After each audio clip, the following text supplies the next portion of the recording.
Assalamualaikum warahmatullahi wabarakatuh.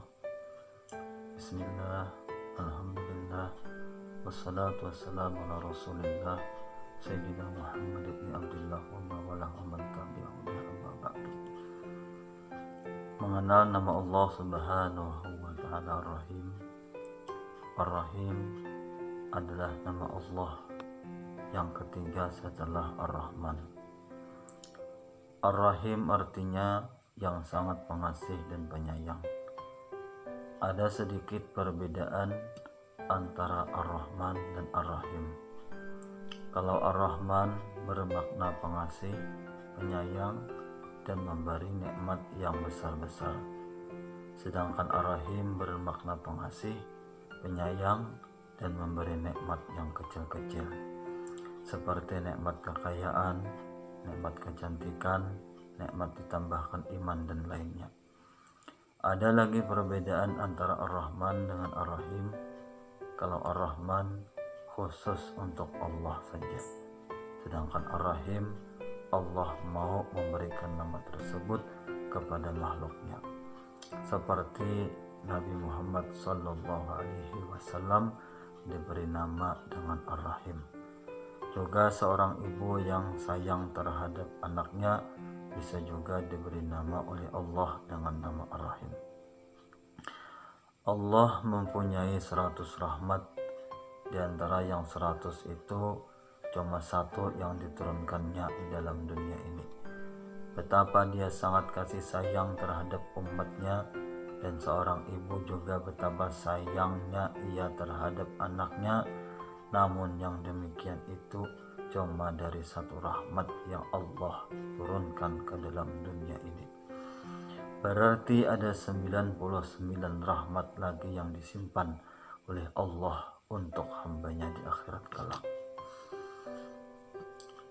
Sebanyak apapun dosa dan maksiat yang dilakukan seorang hamba kepada Allah, namun semua itu tidak menggoyahkan kerajaan Allah. Oleh karena itu, kalau kita benar-benar minta ampun kepada Allah, pasti akan diampuninya. Karena Allah punya nama Ar-Rahim, bahkan Ar-Rahman. Apa maksudnya Allah punya nama Ar-Rahim? Tidak sebatas punya nama Ar-Rahman saja. Maksudnya adalah supaya hambanya jangan segan-segan minta kepadanya, baik hal-hal yang besar maupun hal-hal yang kecil. Dan Allah sangat senang walau sekecil apapun yang diminta. Allah subhanahu wa ta'ala pernah berkata kepada Nabi Musa alaihissalam, "Wahai Musa, mintalah kepadaku walaupun garam untuk mengasinkan sayur. Mintalah kepadaku walaupun urusan sandal engkau yang putus." Jadi kita jangan hanya minta kepada Allah sesuatu yang besar-besar saja, tetapi minta juga sesuatu yang kecil-kecil, karena Dia Allah sangat senang apabila diminta. Nabi Musa alaihissalam pernah bertanya kepada Allah subhanahu wa ta'ala, "Ya Allah, kenapa aku ini engkau berikan kedudukan yang tinggi sehingga aku dapat berkata-kata dengan engkau?" Lalu dijawab oleh Allah, "Wahai Musa, engkau dapat titel kalimullah atau orang yang bisa berbicara dengan Allah bukan karena engkau banyak ibadat, bukan karena engkau banyak sosial, dan bukan karena engkau banyak puasa. Tetapi ingatlah oleh engkau, wahai Musa, pada suatu hari engkau mengembala kambing. Tiba-tiba seekor kambing lari dan lepas dari gembalaannya.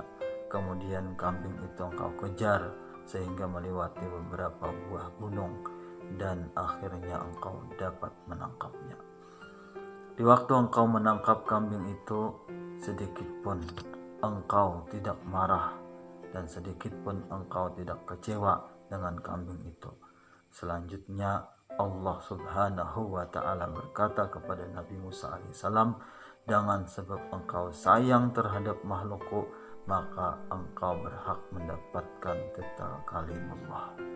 Ini adalah salah satu bukti sebagaimana apa yang telah disabdakan oleh Rasulullah SAW, irhamu man fil ardi yarhamkum man fis sama.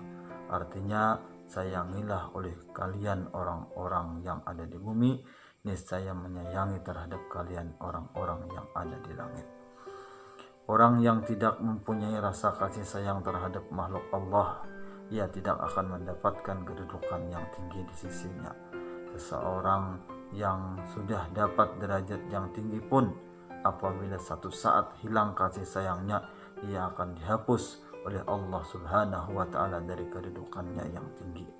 Dalam satu riwayat, ada seorang aulia Allah menyembelih sapi di hadapan anaknya, dan si aulia tadi tidak menjaga perasaan anak sapi tersebut, dan tidak lama sesudah itu si aulia tadi dicabut oleh Allah Subhanahu wa Ta'ala akan kewaliannya, dan akhirnya menjadi olok-olokan orang hanya karena sedikit saja hal yang dilakukannya, yaitu tidak kasih sayang terhadap makhluk Allah Subhanahu wa Ta'ala, yaitu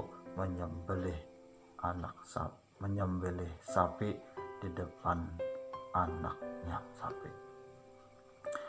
Ar-Rahman dan Ar-Rahim adalah dua asma Allah yang wajib kita sebut dalam sehari semalam sekurang-kurangnya 34 kali, yaitu di dalam surah Al-Fatihah dengan rincian 2 dikali 17 rakaat salat fardu.